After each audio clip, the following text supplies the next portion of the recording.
Hi, I'm Jay. I'm Howie. I'm Sandy. I'm Marty. And we're Jay and the Americans. I'm Olivia Rocks. Hey, this is Robin Zander from Cheap Trick. This is Meg White from the White Stripes. I'm Pat Monahan from the band Train. You're listening to the Sounds of Christmas podcast. Hi, I'm Ken Kessler, and welcome to the Sounds of Christmas podcast. If you're new to this podcast, I want to start by saying thanks for joining us. If you're not new, welcome back. Either way, I'm glad you're here. Now, to avoid any confusion, I want to start off by saying there won't be any music played here. This is a place for conversation. I'll talk about Christmas music and some related topics, sometimes by myself and sometimes with guests. If you're looking for music, just go to soundsofchristmas.com and click on the tree or the player on the front page or on the Listen Now page. We play the best variety of Christmas music all year long. Well, except in October, when we play the best variety of Halloween music. I am really excited to have singer, songwriter, guitarist Michelle Malone on the podcast today. Hi, Michelle. How you doing, Ken? Thanks for having me. Thank you for joining us. I like on your website, the bio you have there, that you have built an award-winning career as a songwriter, a road warrior, and a modern-day guitar hero. Very nice. That's cool. I don't know who wrote that, but I probably paid him. Your music it's got the Southern flavor. It's rock and roll. It's blues. There's a touch of gospel in some of it. There's some country soul, even some folk music. You do some amazing acoustic stuff. It's such a great mix of different kinds of music. And that's something that you can carry right into Christmas music. And that's one of the few places that nobody says anything when you do that. You can have a Christmas album and every song can be a different genre, and that's fine. But if you try and do that outside of Christmas music, people have something to say about it.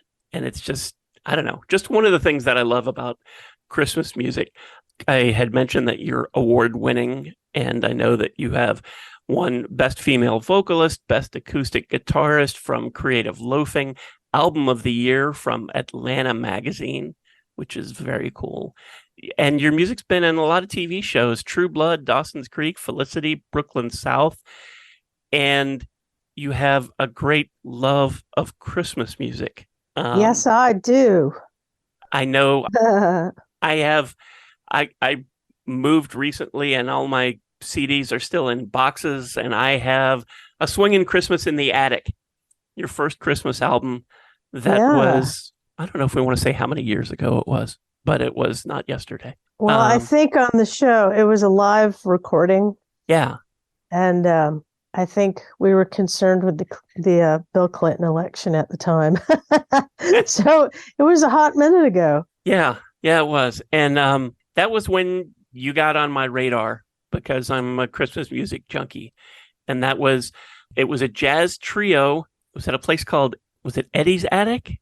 Yeah. How did you decide, you already had a couple records out, how did you decide to record that and release it? I don't remember exactly how it went down, because it originally came out on a local independent label called Sister Ruby Records. And it could have been their idea. And I was probably excited about it because I just love Christmas. I've always loved Christmas and Christmas music, Christmas movies, and it just reminds me of a kinder, gentler time, you know. I get so excited when the holidays start to come because I feel like I can relax, even though it's the opposite for most people. But I relax into it with the music and the movies and things. So I guess we probably decided to do a live record at Eddie's Attic, because it was early days for Eddie's Attic, and I guess I'd been recording for a couple years then, and I was on Arista Records and things for a minute, and then I left them, and I guess I just wanted to keep recording and playing music, so we did it the cheapest way, quite frankly, and that's to make a live record at a show. I really enjoyed it, although I will say at the time, the energy on the record's a lot of fun, most of it, but I wasn't as good a singer then as I am now because I smoked, and I didn't really have the experience or the tools just yet to get them where I wanted them. And so I enjoyed making that record and people really liked it. And then I didn't make another entirely Christmas record until I want to say 2017. But I'd been meaning to and I'd been wanting to, and I wanted to do it right. And I hadn't found the right people, although I wasn't actively looking. It was always in the back of my mind. For that record, you performed it as a jazz trio. How close is that to what you are with the Hot Toddies?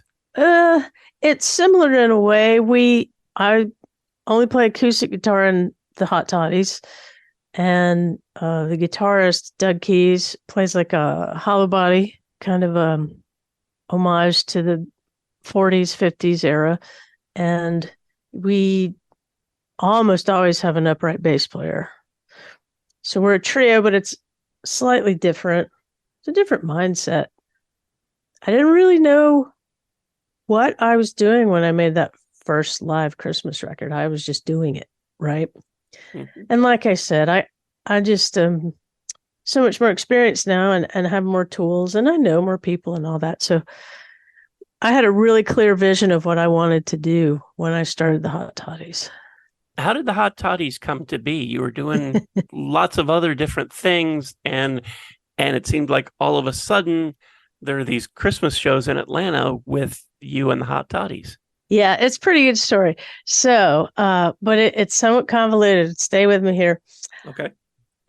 When I first started, I was Michelle Malone and Drag the River. We were on Arista, and that's how I was first known as that entity. And it was a really heavy kind of Southern rock band. I mean, we toured with ZZ Top and Leonard Skinner and that kind of music, right? But, I also loved my acoustic guitar. I love Neil Young, and I love Frank Sinatra, and I love Elvis. I just love everything, all music. So the band broke up. Fast forward to 2017, the band broke up in 91. So fast forward to 2017, many, many years later, we decided to have a reunion show, and our original guitarist didn't want to do it. So one suggestion was Doug Keys, because he'd kind of been around the scene for a long time, and he played in a lot of local bands that we played with, and I knew him, but he was really good friends with some other guys in the band. And once he got in there, he was a shoo-in. And then I decided he was the guy I wanted to make my next record with, Slings and Arrows. That was 2018. That was 2018 when it came out. So we're in the studio working on Slings and Arrows. The drummer of that recording session had a jazz trio gig at this restaurant after our session. So we all went down there to watch his gig. Well, they asked Doug to sit in. Doug sat in and proceeded to shred on Autumn Leaves. And all of a sudden, light bulbs were going off in my head, like, woo, all these bright lights. I'm sure steam was coming out of my ears in a good way because the wheels were turning. He came back to the table, and I just said, I didn't know you could do that. Oh, yeah, I studied guitar at Georgia State, yada, yada. Okay, well, guess what? I won a Christmas band, and you're the guy. So, we knocked around some names and come up with the Hot Toddies. And then it seems like every year we get a different bass player because I guess we wear them out or something. I think it's hard to carry around that upright bass. And so that's how the Hot Toddies were born. And Doug still plays with me in my Michelle Malone group and in the Hot Toddies. And, that's how it was born. Now, the Hot Toddies have put out some Christmas music, and I'm not sure if this was just on your website or if I know there was a Kickstarter album, but weren't there a couple EPs first? Yes, we put out an EP, maybe it was 2018, put out another one after that. Then we started work on a full-length one. Most recently, we combined the two EPs into green vinyl LP because the EPs were limited editions, and I mostly just sold them at shows and locally. So it made sense to me. I'm really into vinyl these days anyway, and I love that we can get colored vinyl. And what's more festive than that? So right, yeah. For anybody who has been following you, the new album Toddy Time is not the same as Christmas with the Hot Toddies, which was, I think, that was the Kickstarter project last year, or the year before, right? Yeah, last year maybe. Okay. So there's 2 records on vinyl now, basically, and only one of them is widely available and available for streaming as well. The other one you can just pick up at my website or something like that. The show. Okay. Well, Toddy Time is the new one that is out everywhere, and it's a fun record. If you're not in the Atlanta area and you can't get to one of Michelle's shows, I know there are some videos on YouTube, but you got to pick up the new album because it's so much fun and such a great mix of songs and styles.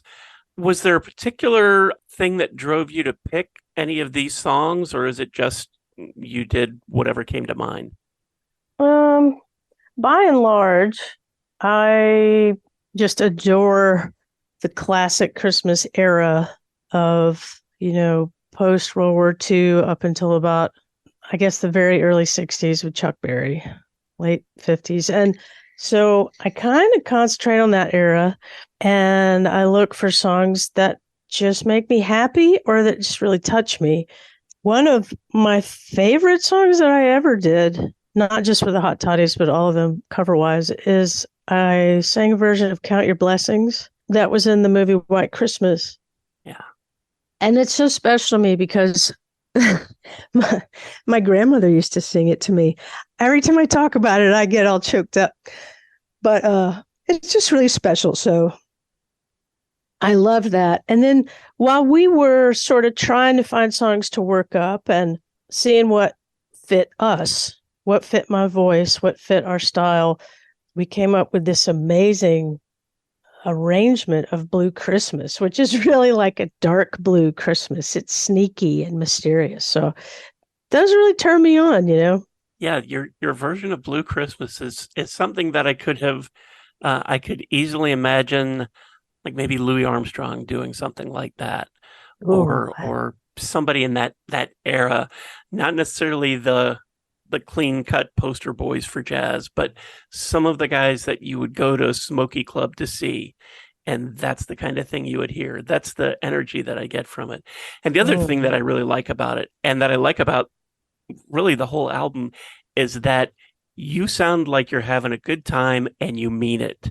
So many times you hear Christmas songs and it's like the singer, the band did it as an afterthought, or that somebody made them. You guys need to do a Christmas record, and you hear some versions of Blue Christmas, and you can almost see the guy singing smiling or smirking and giving you a little wink. He's just having some fun. He doesn't mean anything. But you listen to your version of Blue Christmas, and it sounds real. It's from the heart. And that's one of the things I like about this whole record, is that these songs sound like you mean it. And that you guys are doing this not because somebody's making you, but because you love it and it's fun. Yeah, I'm glad you get that from it because it's very true. It's a labor of love.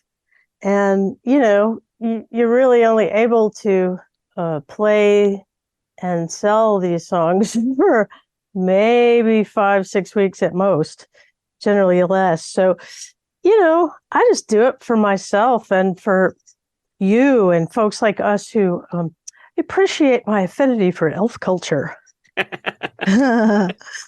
I certainly do. Was delighted to hear you do That You Santa Claus. That's one of my favorites. What a great song. It is a great song. And it's one of those that's almost getting forgotten because it doesn't get the love of Last Christmas or Mariah's song, or, right. Jingle Bell Rock or something like that. And it's a fun song, and you guys do a great job on it. It sounds like you're having a really good time. Well, it feels like a creative project. And I think when you're being creative, you're just, closer to God, or, it's such a wonderful feeling. And I know I didn't write these songs, but most of them we really do take to another place. They don't, occasionally, there's a few of them that sound obviously along the same lines as the original, but there's some we just really turn on their ear. I mean, I didn't have to do that with That You Santa Claus because it's already there. Yeah. And as you and I were saying earlier before the podcast even started, radio doesn't really add Christmas music the way you do to your show. So a lot of people don't even know about Is That You, Santa Claus? Yeah. Yeah. And it's such a classic song. I think Louis Armstrong, again, not to just keep name dropping him, but I think that's the first version of that I ever heard. And I was just enthralled. And it was, I mean, even as a kid, I'd heard Santa Claus is Coming to Town, Frosty the Snowman, all of those. But Is That You, Santa Claus was different, and it was special. And it was just, I think that was probably the first Christmas song I ever heard that I thought, that's a cool song. Yeah, that's very cool. It caught my attention early on when I was hunting around for songs. I don't think I was aware of it prior to that. So yeah, it's one of those that has almost. I'm so glad that you covered it, because it's one of those that is sort of slipping away, because a lot of people, for whatever reason, it's just one of those that falls through the cracks. Yeah, and then there's these other songs that we know because we've grown up hearing them our whole lives, but they just need a little energy injected into them and a little, I don't know, new blood or something. So we kind of took that on. Songs like Up on the Housetop, we made fun. It sounds kind of like that old song Tequila. Dun, dun, dun, dun, dun, dun, dun. Last year, we were playing that at a live show in North Georgia Mountains, and the place was packed, but there was still room to dance. And a giant conga line started around the venue. It was unbelievable. I felt like I was in an old movie. Because, I mean, who does that anymore? Wow. So yeah, I know. It's just magical. Go Tell It on the Mountain was probably the first one that surprised me on this. I wasn't expecting that song, and it's such a great, I don't know if I'd say bluesy, but gospel-y kind of feel to it. I wouldn't have thought of that as a track that would have been with these other songs, but it fits right in. I think so. It was a dark horse. We started trying to find an arrangement for us and landed on this one with some harmony vocals, and tried to make it sound a little like Sam Cooke, in that vein. Like I said, this music takes me back to a kinder, gentler time, so I try to keep it in that vein to where you are taken out of this current reality and you listen to this music and you're transported to a lovely place where you just feel kindness and you're inspired by the magic of the era, right? Yeah.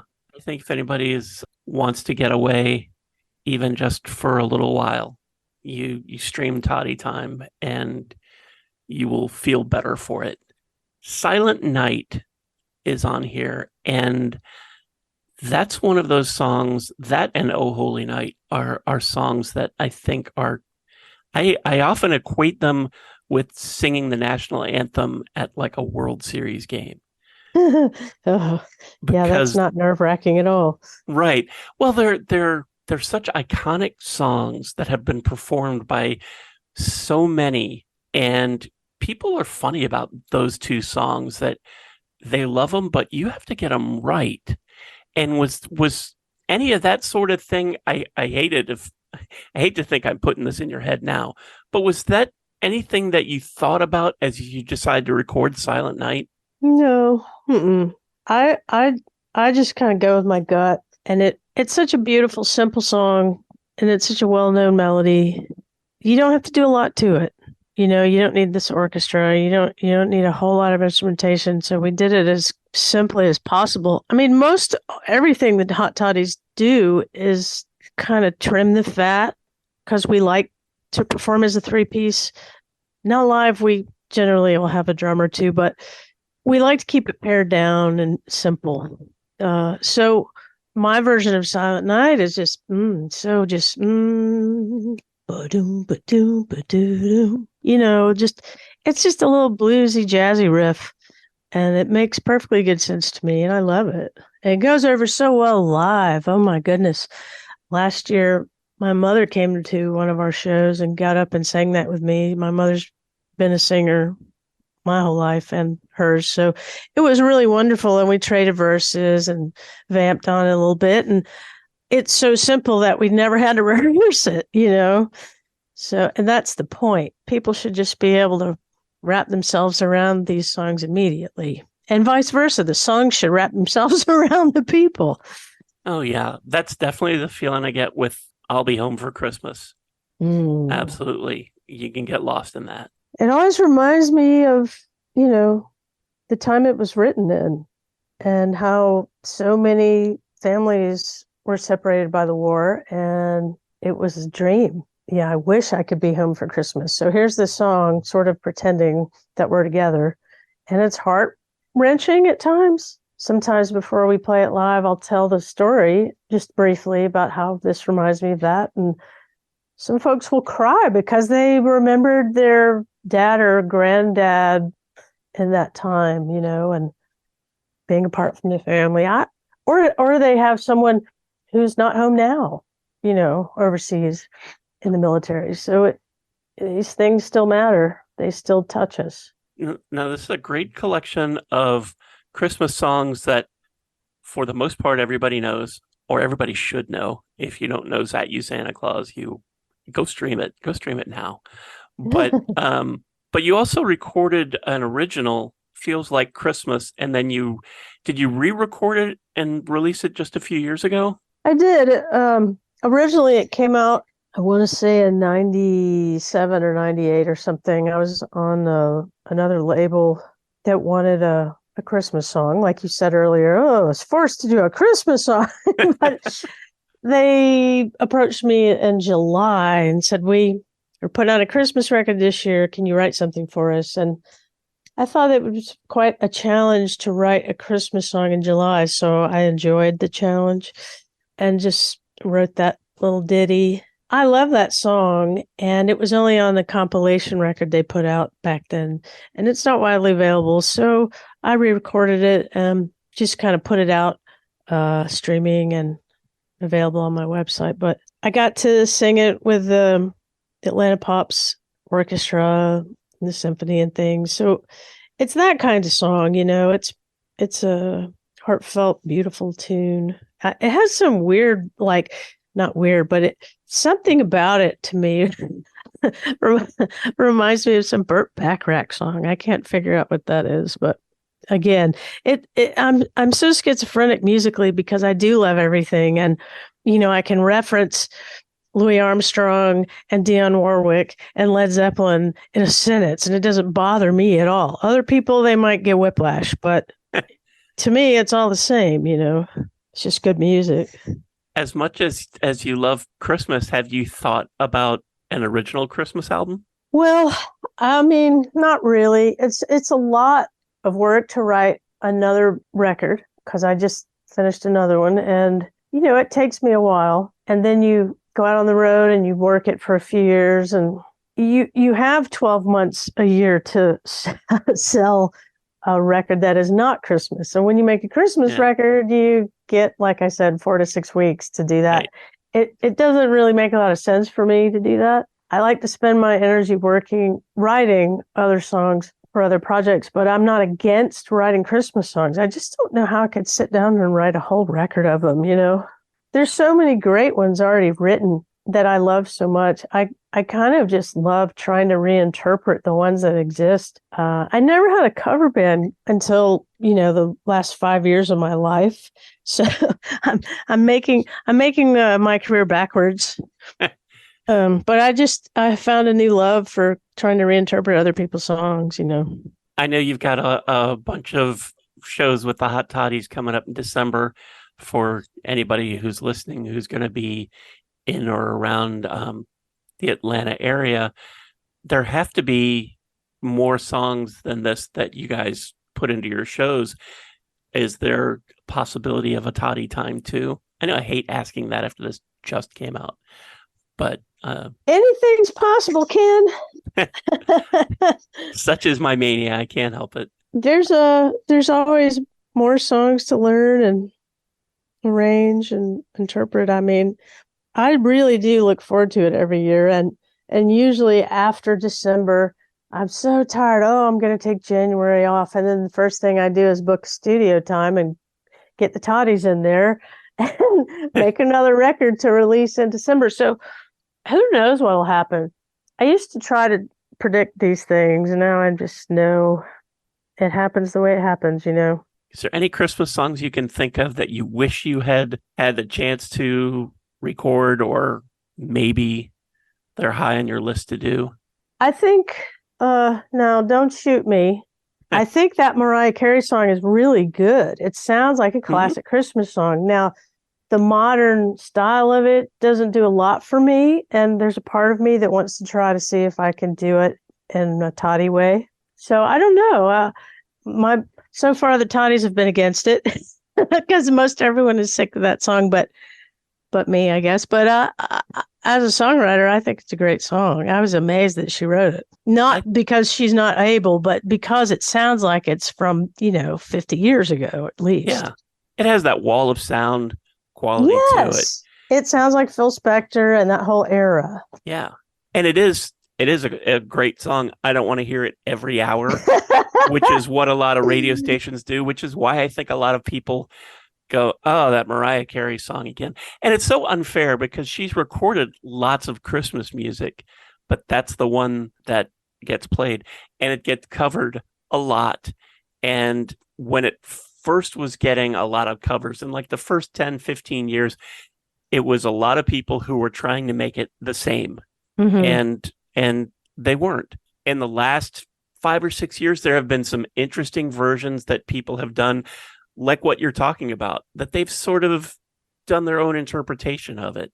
And really, it's an old enough song now that people don't want to hear it, but it's really becoming a standard. And I know that people are throwing things at whatever device they're listening at right now. How dare you?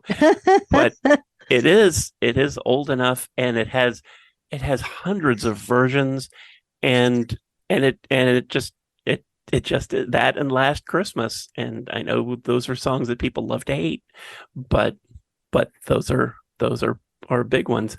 We love to hate them, but when they come on, Yeah. unfortunately, it's one of those songs you sing to that you love to hate. It's just an earworm. It's like,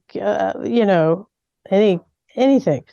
It just gets in there. I don't know how I know every song that Journey ever put out, but I never bought a record. But somehow when they were playing with Heart and I knew every freaking song. How does that even happen?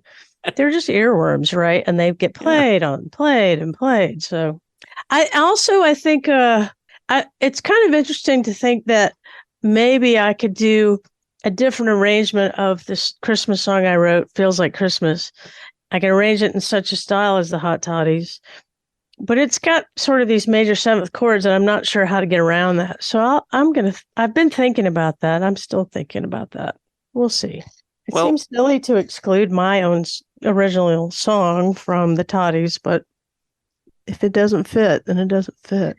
I'm going to put some links down in the show notes to your website so people can check out Toddy Time and also Christmas with the Hot Toddies and listen to them and get them from you on your website. After Christmas is over this year, what's on? Do you have anything specific on your schedule? Well, I've been working on my next record. It's Americana, Southern rock type of, I don't even know what they call music anymore. It's a good record. And I am trying to get that finished and out to the world by next spring or summer. So that's what I'm really focused on at the moment. And we'll see how that goes. I don't have a title for it yet, but I've been working hard at it and writing some great songs with some great folks. So I'm pretty proud of what we've done. And I think people will like it. That it sounds nothing like the Hot Toddies, what I do 330 days a year is pretty different from the Hot Toddies, but that's just another reason why I love it so much. I get so tired of me and my songs and my band and my show and all that. It's so nice to get to come to this time of year where I get to sing other people's songs, and they're songs that everyone already knows and loves, and it makes them feel good. And they're really that above everything else, making people feel good through music. I know that's, my job in life. So I'm happy to do it. It works for me too. It makes me happy. And me as well. We started off talking about the Christmas album you recorded at a live show. Have you given any thought to recording a Toddies live show? Absolutely, because live we're more powerful. And like I said, we use more drums live than we do on these records. We have we got a drummer who will come in and stir the soup on these records. It's not rock and stuff. It's pretty laid back. So that when we do play as a trio, occasionally no one goes, but we really missed the drummer. So, I did think about these things, but I think a lot about putting out a live Hot Toddy record, and that's probably the next thing we'll do, maybe next year or so. I'm not really sure. Like I said, I try to plan things, and then other things happen. So we'll just see. Okay. That adage from John Lennon, "Life is what happens when you're making plans," huh? Yeah, that's a terrific quote. What's the best way for people to keep up with you? Is it through your website, social media? Through my website, michellemalone.com. The hottoddies.com ends up on the same michellemalone.com site. And you can email me through there. You can book me through there. You can watch videos and order music and the whole thing. So, and if you order vinyl from me, I sign it for you and pop it in the mail. You'll probably get some of my cat's hair in it, maybe, or mine, little DNA. You never know. Bonus. It has been so much fun talking to you about Christmas music and everything else. Thanks so much for taking some time for us today. Well, I thoroughly enjoyed it. And again, I just really appreciate what you're doing. So thank you for having me. And thank you so much for listening and for continuing to support the Sounds of Christmas station and podcast. I already told you how to listen to the station, and you're listening to the podcast now. So my work here is really just about done. All of our episodes are available on the Sounds of Christmas website. Just click the podcast tab. And we have a Linktree page with most, if not all, of the streaming sites that carry the Sounds of Christmas podcast. So you can find your favorite, click on over and subscribe, and you'll never miss another episode. If you have comments or suggestions on this episode, previous episodes, or the Sounds of Christmas station, feel free to reach out to me on social media or through the website. Thanks again. And may you always believe in Santa Claus.